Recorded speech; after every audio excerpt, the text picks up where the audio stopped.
예, 오늘 우리에게 주시는 하나님의 말씀은 신약성경 요한계시록 5장 1절에서 7절 말씀입니다. 신약성경 요한계시록 5장 1절에서 7절 말씀, 제가 말씀을 교독하도록 하겠습니다.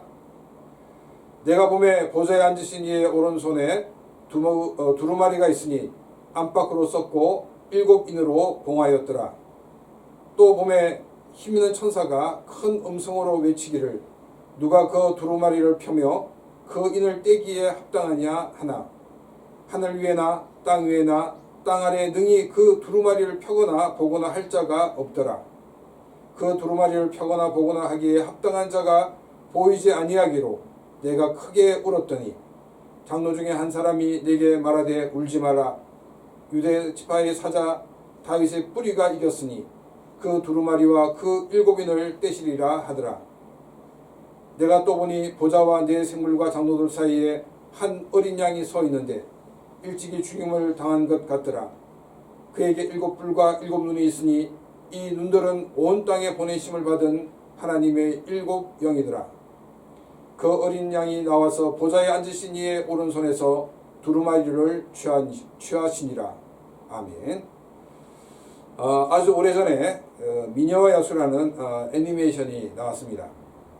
아주 오래전이라 하면 지금으로부터 약 한 28년 전에 일을 말하고 있습니다.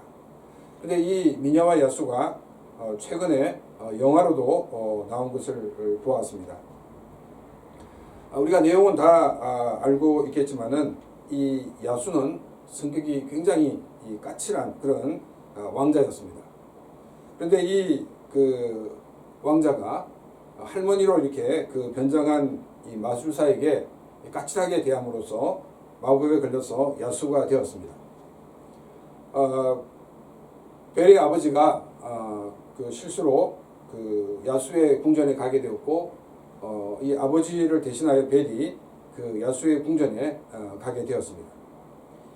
이 벨이 야수의 궁전에 가기 전에 야수가 아주 잘생긴 그런 왕자였는데 이 마법에 걸렸던 것을 알고 갔다면 이 이야기는 이 로맨스가 아니라 이 정략 결혼의 이야기가 될 것입니다. 근데 이 벨은 아무것도 모르고 단지 아버지를 위해서 야수의 궁전에 가게 되었습니다. 아버지를 대신하여 야수의 궁전에서 생활하는 가운데 야수를 사랑하게 되었고 또 이 벨의 그 사랑의 힘으로 인해서 이 야수는 원래의 모습으로 돌아가는 그 장면이 이 애니메이션의 클라이막스라고 말할 수 있을 것입니다. 오늘 본문에서도 이런 클라이막스로 이끄는 장면이 나옵니다. 울고 있는 요한에게 한 장로가 다가와서 봉인을 뗄 그 사자가 있다는 것입니다. 그런데 실제로 등장한 것은 사자가 아니라 어린 양이었습니다. 이 계시록을 읽는 우리들은 아마 김이 빠질 수가 있습니다. 그러나 요한 계시록을 읽는 7교회 성도들은 구약에서 예언된 그 사자의 모습인 메시아가 어린 양이신 예수님이시구나 라고 확신에 차게 되었습니다. 사자와 어린 양, 너무나도 대조적이지만 엄청난 함축된 의미가 있는 것입니다. 이 도미티아누스 황제는 자신을 우리의 주 하나님이라고 자신을 부르게 하였습니다. 크리스찬들은 이를 거부하다가 순교를 당하는 그런 상황을 많은 크리스찬들이 경험을 하였습니다. 이런 크리스찬들에게 황제보다도 더 위대한 하늘 보좌가 있는 것을 요한을 통해 보여주고 있습니다. 도미티아누스는 자신이 스스로 신이 되려고 하였고 또 신으로 숭배를 받으려고 했지만은 그는 단지 인간에 불과했던 것입니다. 그에 비해 하늘의 보좌에 계시는 하나님은 영원전부터 하나님이시고 영원전부터 하나님이실 뿐 아니라 현재에도 하나님이시고 미래에도 하나님이시라는 것입니다. 황제가 되고 싶었던 그 신, 그러나 신이 될 수 없던 인간인 이 황제를 섬기는 것이 맞는가? 아니면 참된 신이신 하늘 보좌에 앉으신 하나님을 섬기는 것이 맞는 것인가를 선택하라는 것이 바로 이 요한계시록의 요청인 것입니다. 이러한 장면들은 로마 황제의 권력에 어떤 압박이 있어도 굴복해서는 안 되는 이유를 우리에게 보여주고 있습니다. 하늘의 보좌의 영광과 권능이 어떠한지를 보여주기 위해서 네 천사의 그룹과 그 네 천사의 대표적인 모습을 보여주면서 하나님의 영광과 권능이 어떠한지를 보여주었습니다. 또 장로들이 자신이 받은 그 승리관을 벗어서 보좌에 드리며 찬양하는 그 모습은 크리스찬들이 이 땅에서 승리하는 이것이 자신들의 노력과 수고가 아니라 하나님께서 주신 것임을 고백하는 것을 우리에게 보여주고 있습니다. 이 모습을 통해서 우리가 크리스찬으로서 이 땅에서 승리할 수 있는 것은 우리 자신에게 있는 것이 아니라 하나님께 있다는 것을 알게 하고 있습니다. 우리가 이제 오늘부터 보는 이 5장은 6장으로 넘어가는 징검다리의 역할을 하고 있는 말씀입니다. 이 5장에서는 성부 하나님께서 오른손에 들고 있는 그 두루마리를 소개를 하고 있습니다. 1절 말씀입니다. 내가 보매 보좌에 앉으신 이의 오른손에 두루마리가 있으니 안팎으로 썩고 7인으로 봉하였더라. 이 1절은 우리가 크게 세 가지로 나누어서 살펴볼 수가 있습니다. 첫 번째는 뭐냐면 오른손에 두루마리가 있다는 것입니다. 두 번째는 그 두루마리 안팎에 글이 다 쓰여져 있다는 것입니다. 세 번째는 이 7인으로 이 두루마리가 봉해져 있다는 것입니다. 먼저 이 오른손에 두루마리가 있다는 것을 먼저 살펴보도록 하겠습니다. 이 보좌에 앉으신 이는 삼일째 하나님의 제1위이신 성부 하나님을 말하고 있습니다. 성부 하나님의 오른손에 두루마리가 있다는 것은 아주 중요한 문서가 하나님의 손에 있다는 것을 우리에게 말하고 있습니다.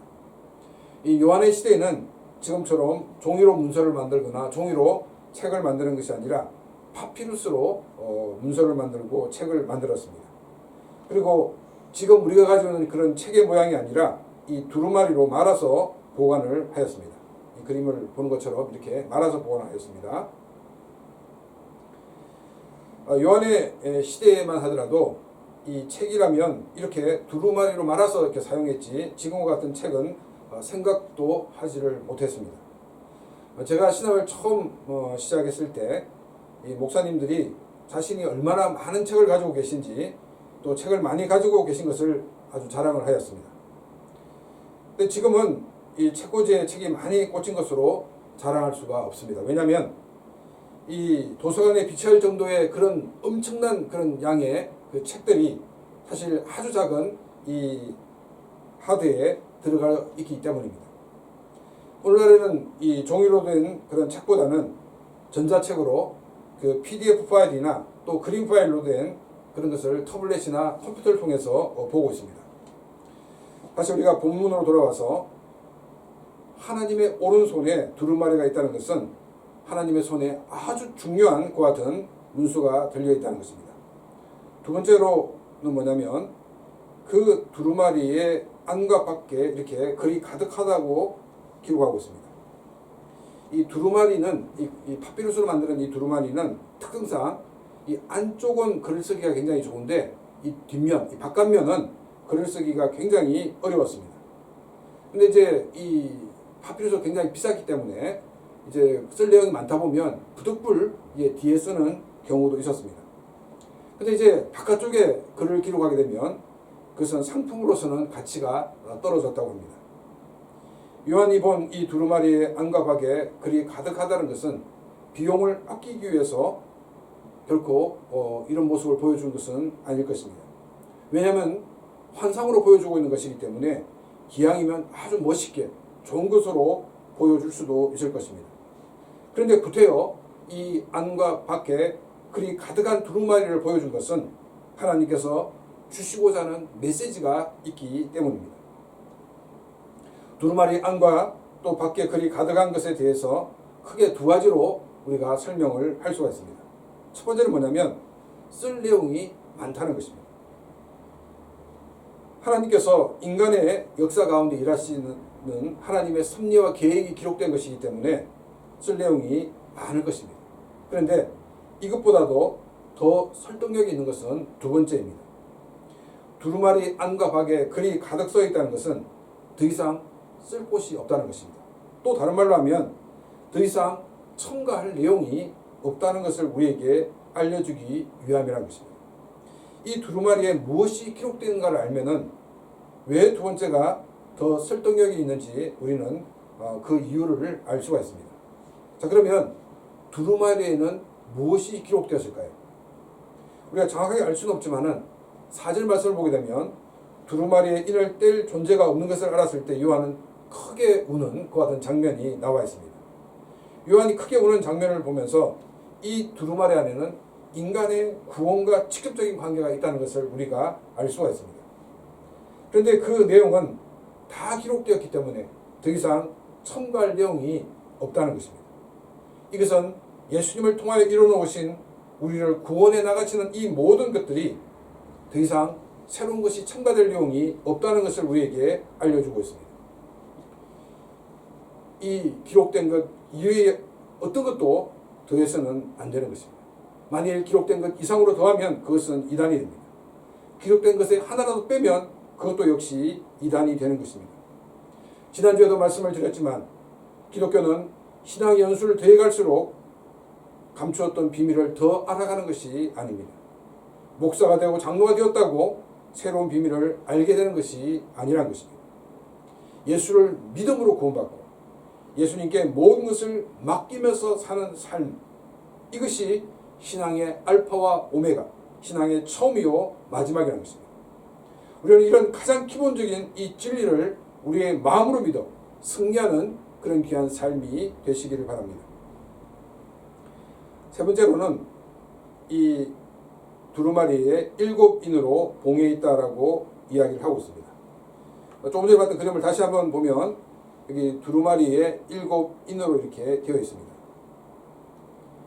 이 요한의 시대에 이 7인으로 봉인되었다라는 말을 들었을 때 많은 이 초대교회 성도들은 유언장이 생각이 났습니다. 왜냐하면 그 시대 사람들은 유언장을 작성하고 난 다음에 7명의 증인이 각 그 봉인을 하였기 때문입니다. 이 유언장은 어떤 특징이 있습니까?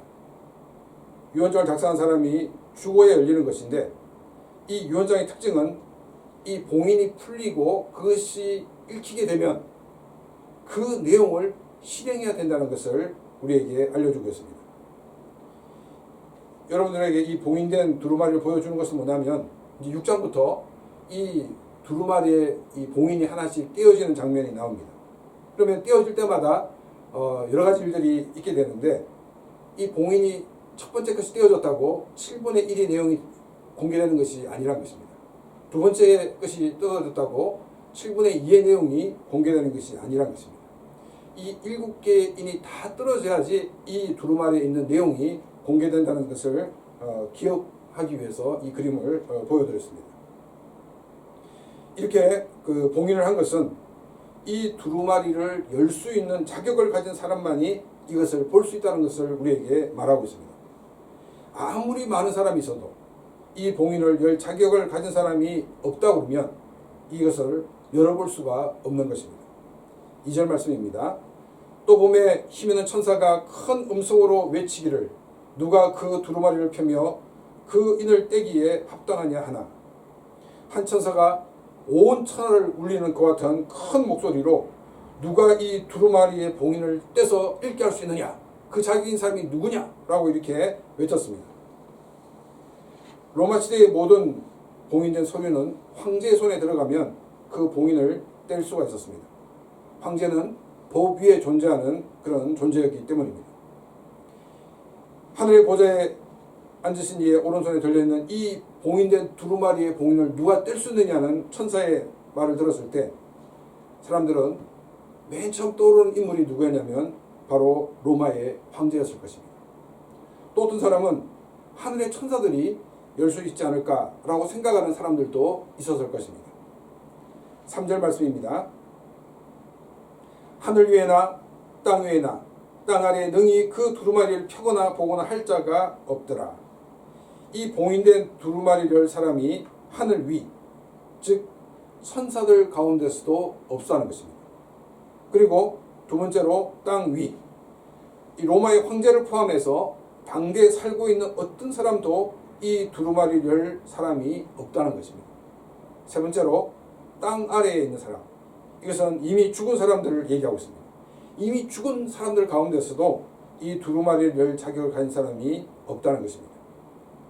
4절 말씀입니다. 그 두루마리를 펴거나 보거나 하기에 합당한 자가 보이지 아니하기로 내가 크게 울었더니.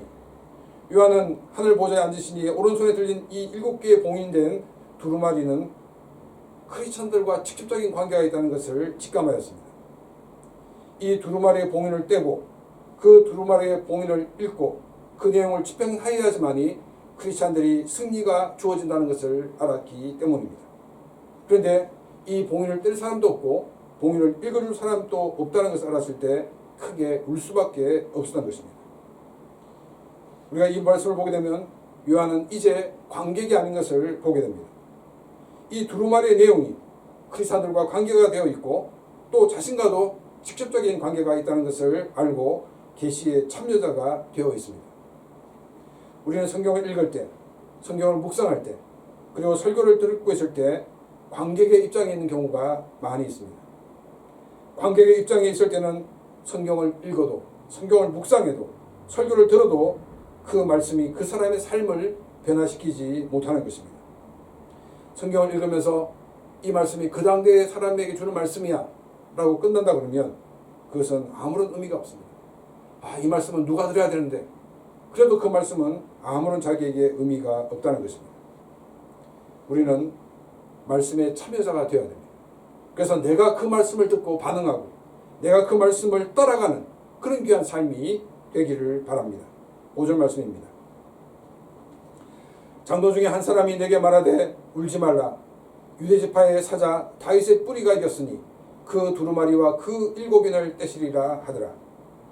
울고 있는 요한에게 장로 한 사람이 와서 울지 말라고 말을 하였습니다.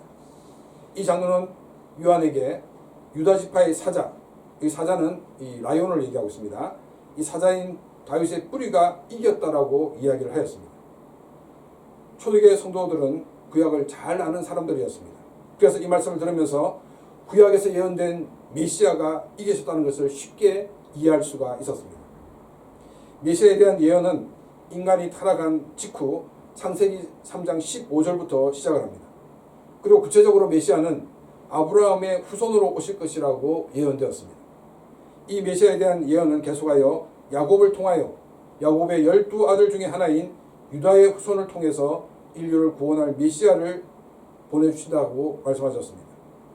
그리고 하나님께서는 좀 더 구체적으로 유다의 자손인 다윗에게 다윗의 후손을 통하여 메시아를 보내주신다라고 약속을 하셨습니다.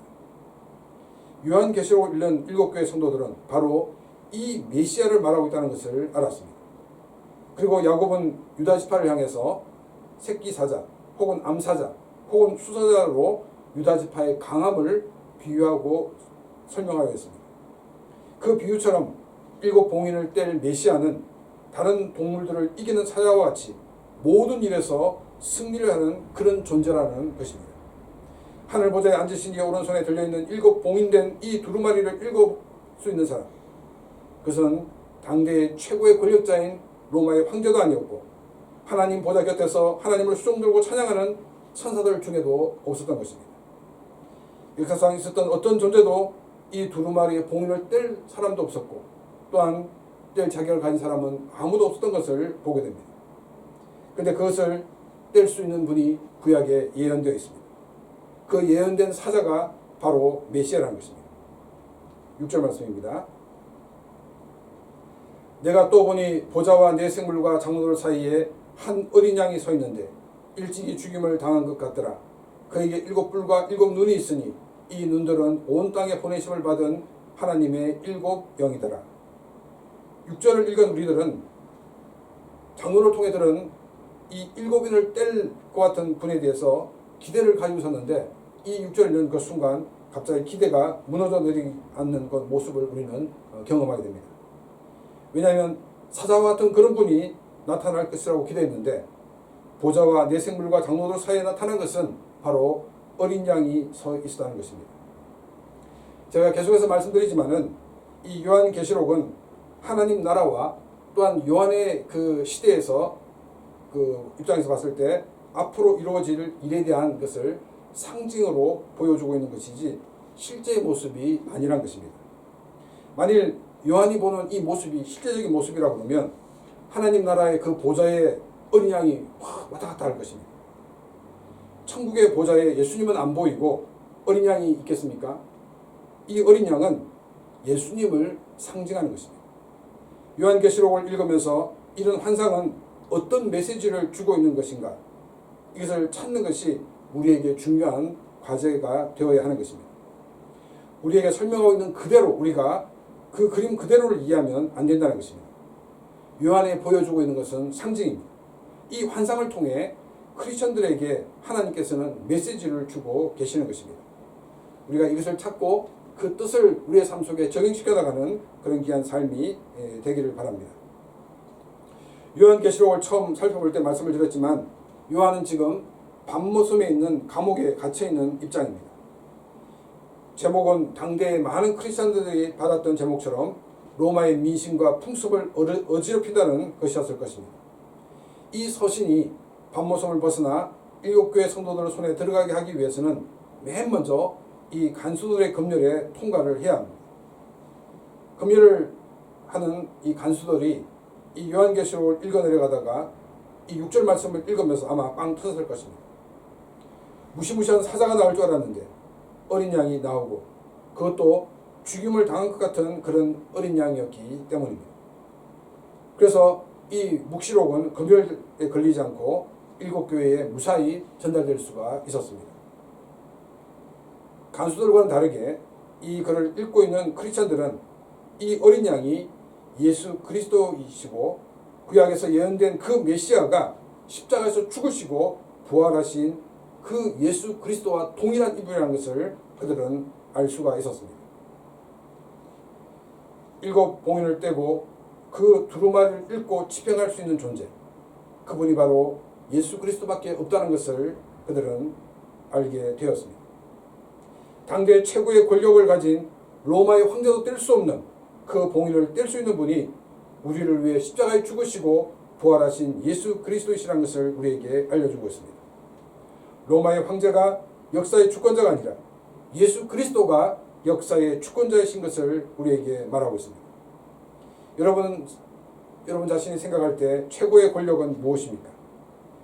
어떤 사람은 그 최고의 권력이 물질인 사람도 있고 어떤 사람은 직장의 상사일 수가 있고 또 어떤 사람은 국가의 권력일 수가 있을 것입니다.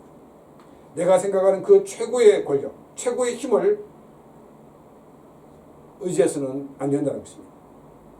내가 생각하는 그 최고의 힘, 최고의 권력이 역사를 주관하는 것이 아니라 내가 생각하고 있는 그 최고의 힘과 최고의 권력이 나의 삶을 주관하고 있는 것이 아니라 예수 그리스도가 나의 삶을 주관하고 계신다는 것입니다.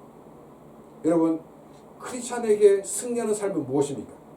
우리가 이 땅에서 성공하는 것이 아니라 예수 그리스도의 통치를 받는 것이 바로 크리스찬의 승리하는 삶인 것입니다. 그 때문에 우리는 우리 인생의 주권자의 자리에서 내려와서 우리 주님께 그 자리를 내어드리는 삶이 되어야 한다는 것입니다. 그래서 우리는 주님의 통치를 받게 될 때 우리는 승리하는 삶이 될 수가 있습니다. 이제까지 내가 주관했던 이 모든 것들을 내려놓고 예수 그리스도께 그 자리를 내어놓고 주님의 통치를 받는 그런 귀한 삶이 되기를 바랍니다. 요한이 본 어린 양의 눈에 띄는 모습이 있었습니다. 하나는 7 뿔을 가지고 있었고 하나는 7 눈을 가지고 있는 것입니다. 먼저 뿔에 대해 살펴보도록 하겠습니다. 조금 전에도 말씀을 드렸지만은 이 요한계시록을 검열하는 이 간수들은 어린 양이 7 뿔이 있다는 그 말을 읽으면서 실소를 금하지 못했을 것입니다. 아, 뿔이 있으면 다 큰 양인데 무슨 어린 양이야? 아니 또 뿔이 7개라니. 그러나 이 구약 배경을 가지고 있는 7교회 성도들은 이 뿔이 힘을 상징하고 있다는 것을 알고 있었습니다. 예수 그리스도는 힘이 없어서 인간이 된 것이 아닙니다.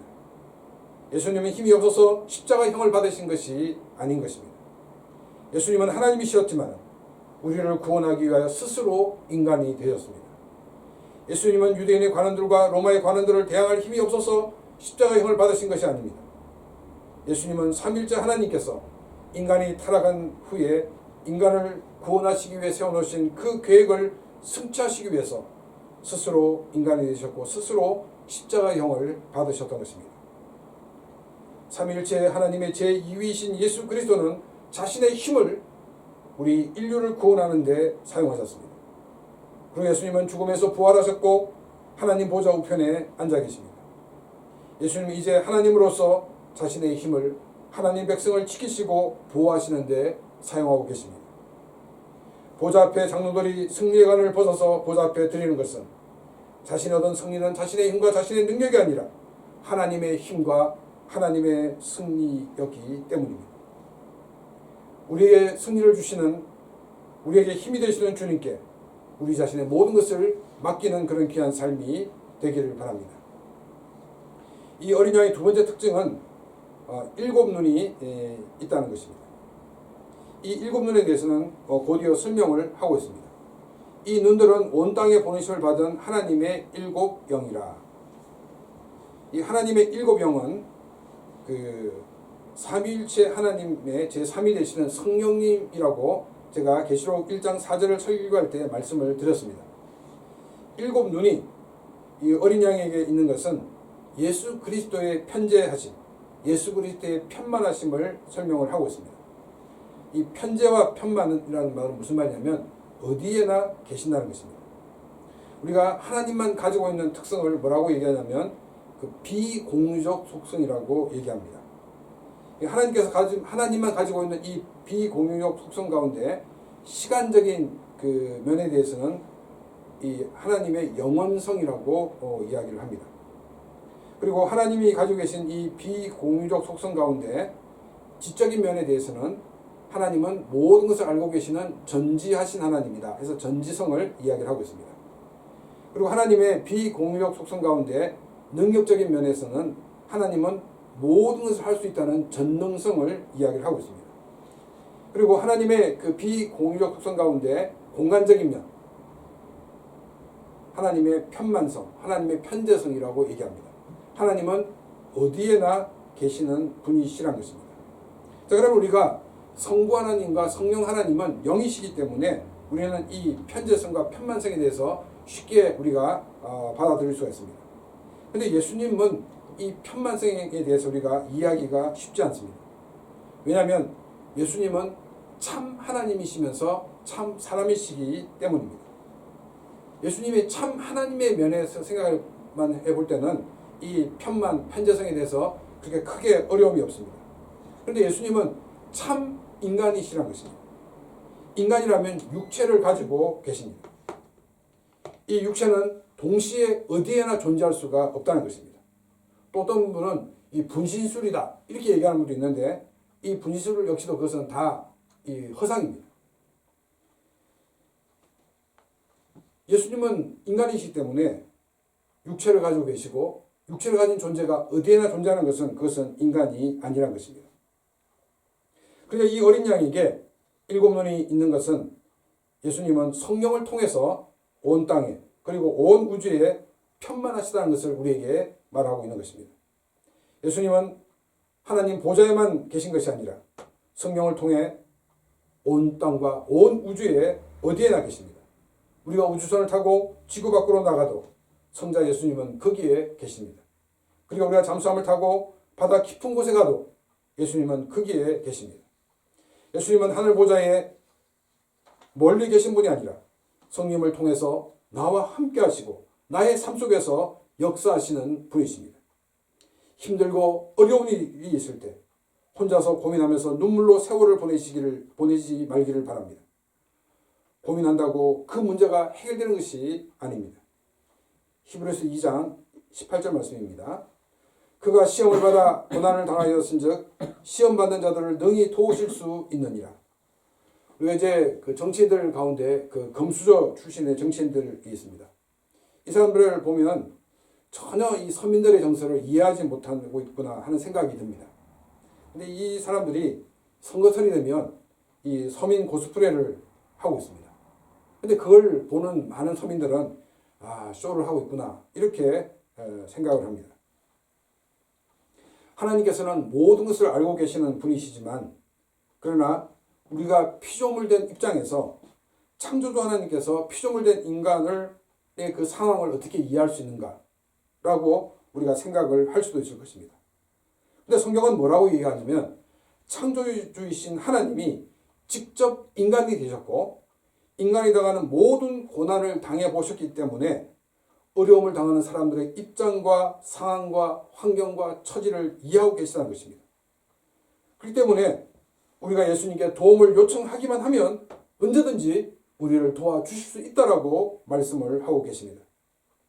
여러분 혼자 염려하지 마십시오. 우리가 염려한다고 문제가 해결되는 것이 아닙니다. 오히려 흰머리만 늘어날 뿐입니다. 고민한다고 문제가 해결되는 것이 아닙니다. 자기의 속만 타들어갑니다. 나의 기도를 듣기 위하여 성령과 함께 지금 나에게 와 계신 그 주님께 기도하시기를 바랍니다. 예수님은 나에게 승리를 주시기 위하여 성령님과 함께 나의 삶에 찾아오시고 나의 기도를 들어주시고 나를 인도해 주시는 그런 분이십니다. 이런 은혜와 복을 누리며 살아가는 그런 귀한 삶이 되기를 바랍니다. 7절 말씀입니다. 그 어린 양이 나와서 보좌에 앉으신 이의 오른손에서 두루마리를 취하시니라. 이 두루마리에 봉인된 것은 봉인을 뗄 수 있는 사람만이 그것을 떼고 읽을 수가 있습니다. 하늘의 보좌에 앉으신 이의 오른손에 있던 두루마리가 드디어 어린 양이신 예수님께로 넘어갔습니다. 이것은 어린 양이신 예수님만이 이 봉인을 뗄 수 있고 또한 두루마리에 기록된 것을 집행할 수 있는 분이라는 것을 우리에게 알려주고 있습니다. 요한을 통해 다시금 역사의 참된 주인이 예수 그리스도이신 것을 보여주고 있습니다. 나 자신의 삶에서 아직 주님이 주인이 되지 못한 부분은 어떤 부분이 있습니까? 그것을 점검해보는 그런 귀한 시간이 되시기를 바랍니다. 나의 비전을 이루는 도구로 주님을 생각한다면 여전히 내가 내 인생의 주인인 상태입니다. 주님이 나에게 맡겨주신 자녀를 나의 욕심대로 양육한다면 나의 자녀의 양육권에 있어서 내가 여전히 주인이 되어 있는 삶의 모습입니다. 나에게 맡겨진 물질들을 내가 욕심을 가지고 사용한다면 물질의 영향에서 아직까지 내가 주인된 삶을 살고 있는 상태입니다. 나의 생활 습관, 나의 고집, 심지어 나의 취미 생활의 영역까지 예수 그리스도가 주인이 된 삶을 살아야 합니다. 우리는 말씀을 보게 되면 구체적으로 성경은 우리에게 이렇게 하라 저렇게 하라고 말씀하지 않기 때문에 어떻게 하는 것이 하나님의 뜻을 이루는 것인지 고민할 때가 많이 있습니다. 그럼 우리가 먼저 점검해야 되는 것은 지금 예수님과 나와 함께 있는데 내가 이것을 해도 전혀 부끄러움이 있는가 없는가를 점검해 보시면 됩니다. 내가 예수님과 함께 있는데 이것을 해도 전혀 부끄럽지 않다고 생각이 든다 그러면 그것을 하면 됩니다. 단 전제 조건이 뭐냐면 자신의 양심을 속여서는 안 된다는 것입니다. 역사의 주인이신 예수 그리스도가 다스리는 삶을 삶으로 우리가 늘 승리하는 그런 귀한 삶이 되시기를 바랍니다. 오늘 이 시간 다 같이 말씀을 생각하며 같이 기도드리겠습니다.